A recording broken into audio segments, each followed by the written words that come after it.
À mon sens, en 2021, parler de marque employeur ou d'expérience collaborateur sans intégrer pleinement cette problématique de l'hybridation du travail, du télétravail donc, c'est-à-dire de la flexibilité, je pense que ça va être très très compliqué.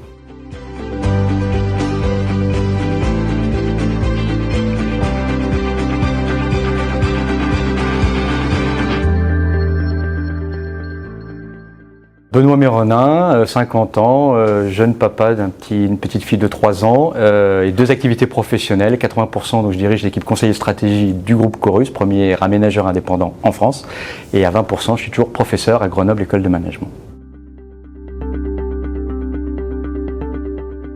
Le principal enjeu RH, évidemment, pour moi, il est lié au contexte de la pandémie que nous sommes en train de vivre et nous l'espérons en sortir prochainement, c'est-à-dire le développement finalement du télétravail et puis cette thématique de ce qu'on appelle le travail hybride en fait, c'est-à-dire ce mix entre présentiel et distanciel. Beaucoup de salariés français, plus de la moitié en fait, ont découvert le télétravail à cette occasion, c'est-à-dire qu'ils n'avaient jamais télétravaillé auparavant. Et finalement, le fait d'y avoir goûté, en fait, ça donne envie. Et aujourd'hui, on sait qu'environ 70-75% des salariés français souhaitent en fait voir le travail se pérenniser dans leurs entreprises à hauteur de 2 voire 3 journées en fait par semaine.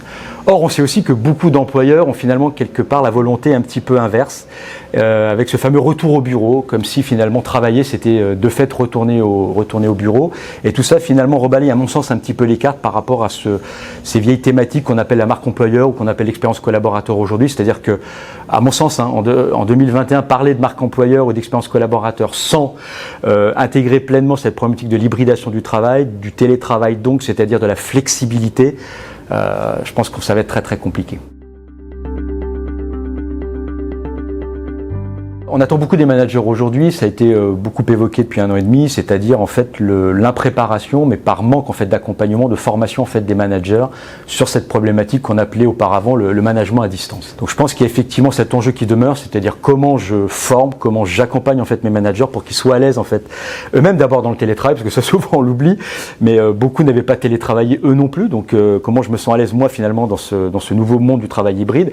Et puis ensuite, deuxième temps, comment je suis en capacité d'accompagner en fait mes équipes et de continuer finalement à faire équipe en fait ensemble. Et derrière ça, pour moi, il y a une thématique qui est importante, c'est celle de la confiance. On a beaucoup parlé ces derniers mois finalement d'empowerment, de responsabilisation, d'autonomie, mais on a aussi beaucoup parlé de confiance.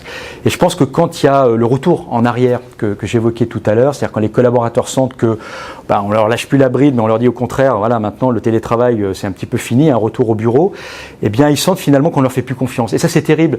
Et je pense que cette thématique de la confiance, pour moi, elle est centrale, mais ça veut dire aussi très basiquement, humainement, que chaque manager doit se sentir suffisamment confiance déjà lui-même par rapport à cette posture dans le travail hybride, comment finalement ça rebat un peu les cartes en termes de pratique.